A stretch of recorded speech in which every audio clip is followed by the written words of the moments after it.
Hi everyone, my name is Dave, one of the rescue instructors from Michigan State University. Today we're going to be doing a little presentation on a new patient packaging device we'll see in the plants. This is the CSR Spec Pack. This is a device that's going to take the place of the LSP halfback that we've been using for a number of years.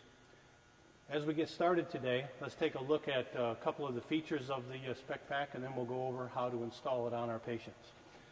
First off, it comes in its own case. And as you open up the case, you can remove the components. And then as we remove the Spec Pack itself from the case, we'll be able to look at a couple of the features of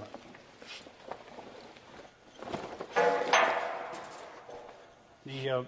One of the nicest features about the Spec Pack, as we keep in mind we're using this for confined space rescue primarily, is that it has a rigid plastic board on the back. So not only does this board provide us some spinal immobilization like we saw on the halfback, but it acts as a skid plate when we're dragging people or moving them horizontally through spaces. We've got a surface here now that's not going to wear down like we saw happen on the Spec Packs. So that's kind of one of the nicest features about this, is this rigid plastic board. Unlike the Spec Pack, this board is not removable. It is bolted, an actual part of the Spec Pack assembly. So that's one feature on this. As we start to look at some of the other parts to this, you'll notice that there are a variety of pads that come with this on the head end to adjust the spacing behind the victim's head. We'll be talking about that more in the hands-on classes, so we'll just kind of remove that for the moment and get that out of the way. And as we do, we'll start to take a look at the other straps that are parts of this. Ready? So as we get the head straps out of the way, we'll take a look at the straps on this and compare it to what we're used to seeing on the LSP halfback. The halfback, most of the straps were not color-coded. On the CSR Spec Pack now we see that they are color-coded. We have red straps on this shoulder, black on this shoulder, and they match up to red straps at the hip position and black straps at the other hip position. So there's a crisscrossing of the straps as they install. And again, we'll see that in a little more detail. But the color coding helps make it a little easier to put this together, especially when you're working in a potentially low light situation like we see in a confined space. And we also have the more conventional leg straps like we had before. And they do not crisscross. They hook to the same side that they're on, just like we were used to doing in the past. And those are both blue, and again, they match up with the blue straps that we see down in the front of the hips. So only 4 straps, 2 shoulder straps, 2 leg straps, as opposed to the 6 straps, which we saw on the Spec Pack. So a couple less straps for us to deal with. The only other thing that we have here that's a little different is inside the Spec Pack there is a waist strap. And this is primarily intended to use for positioning or holding the Spec Pack in place so you can package someone that maybe is hanging on rope, for example, or where you're unable to hold this thing in place by hand. So for most of the time in our confined space rescue applications, you won't have to use this strap. You certainly can if it makes it more convenient to buckle this around their waist and hold the device in position, that's fine. But it's not necessary that you always have this hooked on. Okay, so that's what that waist strap is on the inside. When we look at the other features of this thing, again, it's a heavy vinyl type material with the straps obviously sewn in place. Everything is a quick connect type buckle with adjustments on it. There are Velcro keepers to hold the straps in place on the shoulders and also on the leg straps, so everything can stay in place, either Velcro or an elastic keeper. So everything can kind of stay kind of neatly put together. There are a number of handles on here for moving the person by hand, a couple on the shoulders and then a couple on either side. You'll see those handles. Those are similar to what we're used to seeing before. And then the other thing, and there's one at the head end as well, which you see up here. That's the black and white striped material that's covered with vinyl hose and plastic hose. Then the other thing that we'll see on here right now is this attachment point at the head end. I'll kind of spin this around a little bit so you get a little better look at that. There's a big red D-ring at the head end of the device, and this, at first glance, looks like it's where you're going to connect your rope system, but it's not really where we're going to hook that. So we'll visit that more when we see the bridle assembly put in place. But this is going to be a secondary attachment point for our rope system, not the primary one. But we'll just point that out right now so you can see it. So the next move will be to get somebody, a patient in place here and to put this on them, and they'll see how it all goes together.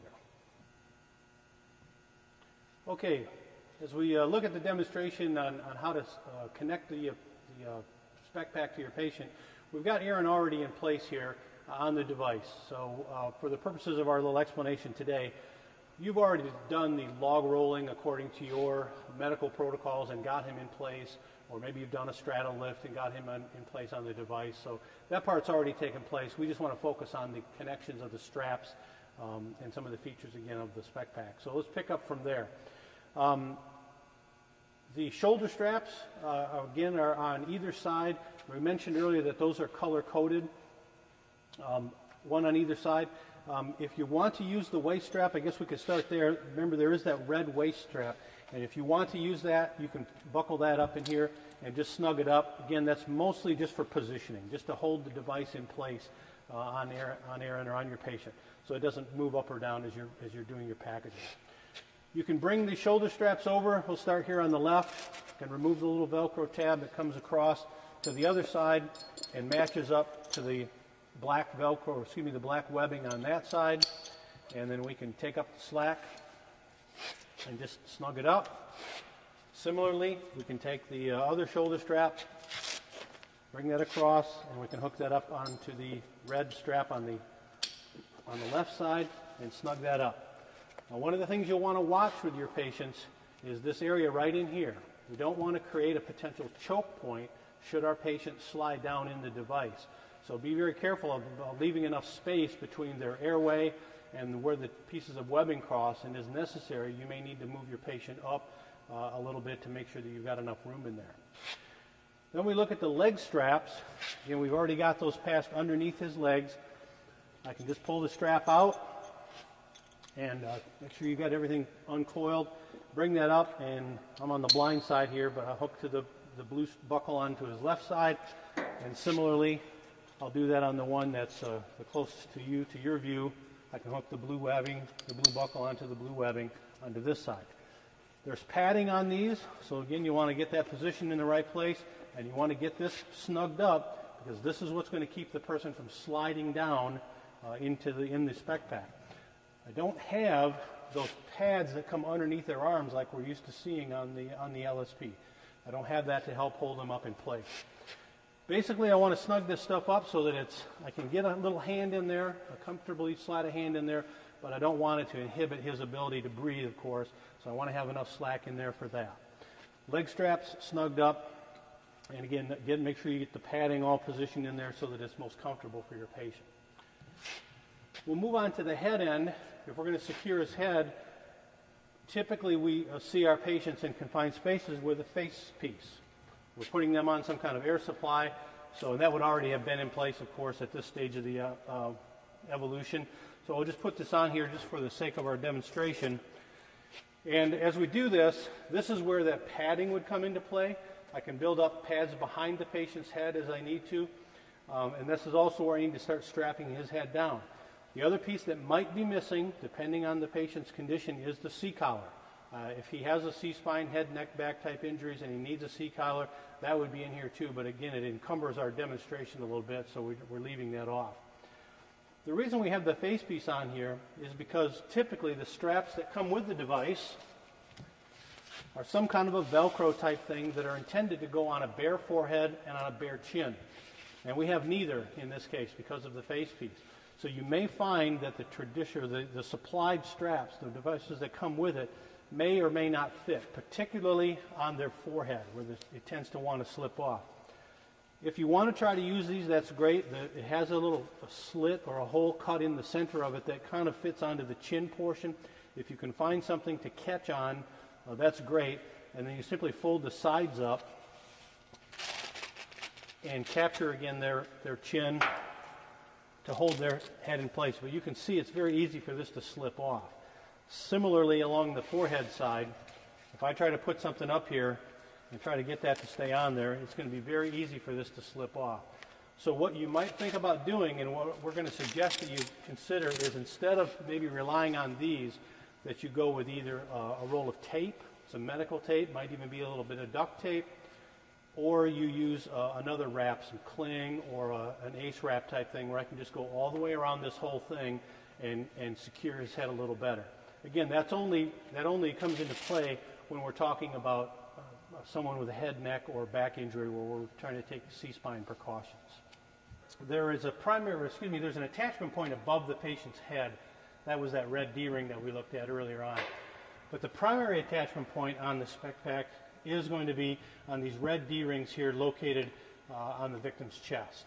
Okay? And they're very similar to what we've done before with the LSP. The attachment point is the red portion of the bridle that will have two legs, and they simply snap into those two red D-rings. So again, red straps, red D-rings. And just connect in there. And as I just put a little bit of tension into our pulley system here that we're using, we can see that that's where our lifting point is. The length of these webbing connections is adjustable. I can shorten them up by simply pulling down on the little loops, and I can make that a little longer or shorter if I need to. Most of the time they're going to be very nearly fully extended, so don't over tighten these. When we talked about the other straps that are part of the bridle assembly, the orange strap with the auto-locking carabiner on the end is kind of a backup device. If there were any problem with the red part of the webbing, this could back that up, or for that matter, any of the buckles down below the rigging ring here, the attachment point.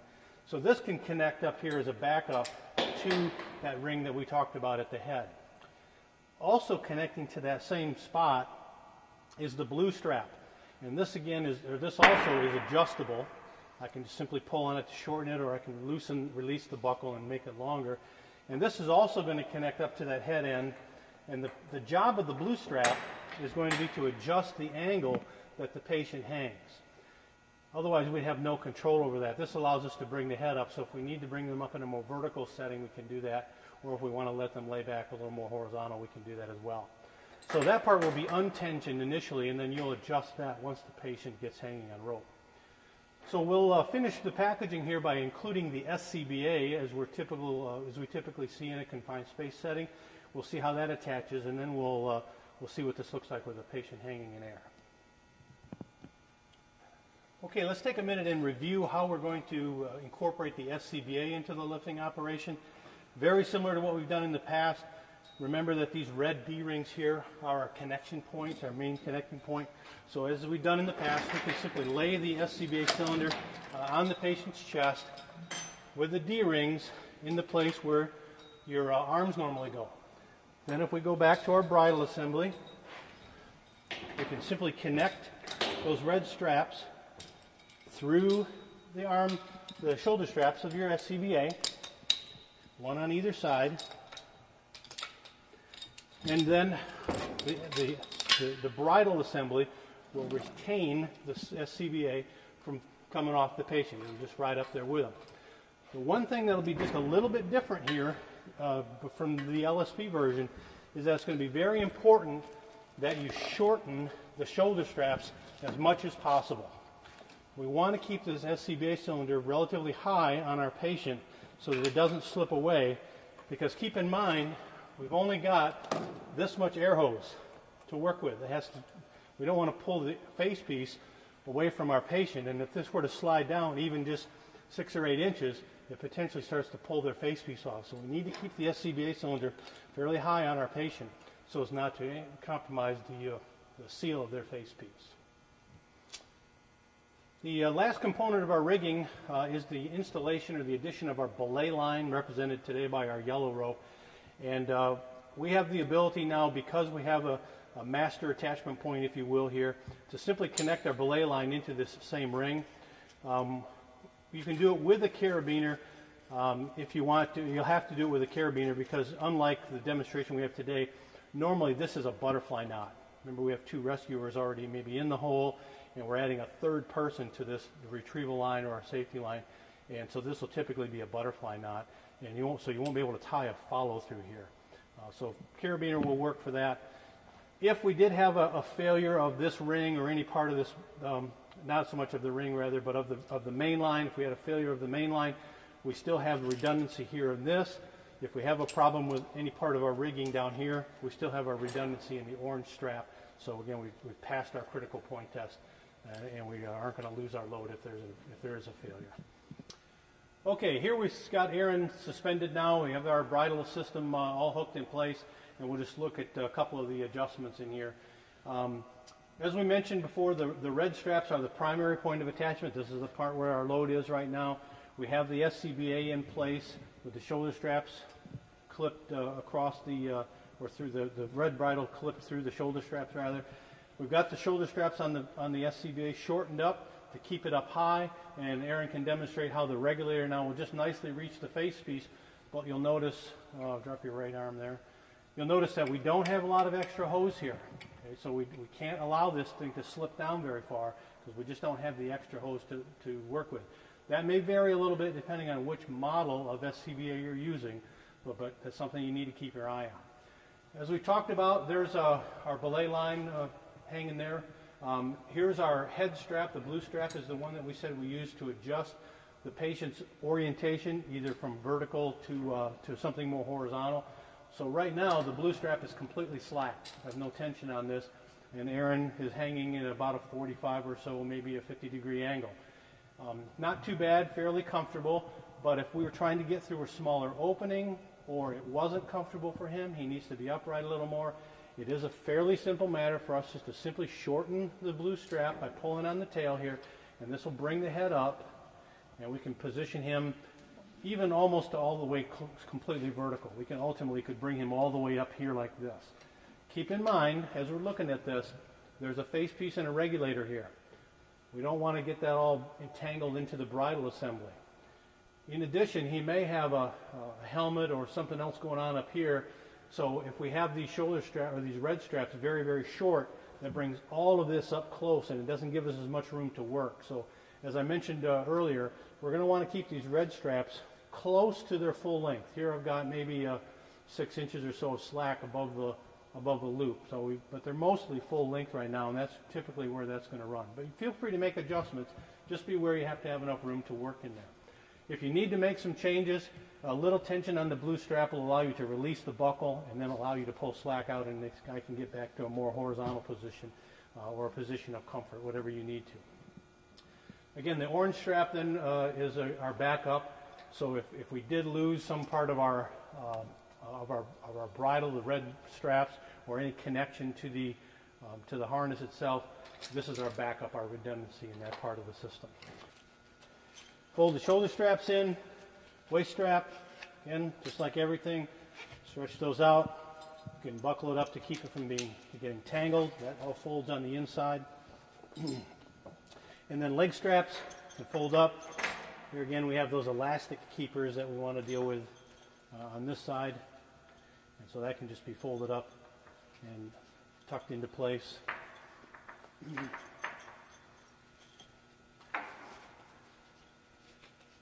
Also, if the things got dirty or oily, we want to take a minute to just clean that off with just some non-chlorine type cleaner, just some regular detergent. Tide is a good product to use for that. Get the grease and the grime cleaned off. So here we have the head pads. We don't have those with us, but we have the head pads that can be stored back in here. Everything can kind of be buckled back together. And then again, just simply placed back into its storage case, ready to go. One of the other nice features of this storage case, remember that the LSP halfback did not have a storage case. This now keeps it all in a nicely identified case, a strap for you to carry it and carry it like a suitcase, or it's even got a little bridle on the end of it. If you wanted to lower it down into a hole, into a confined space, you can lower the whole thing down in there. You don't have straps flailing all over the place getting caught up on items. That completes our review of that spec pack.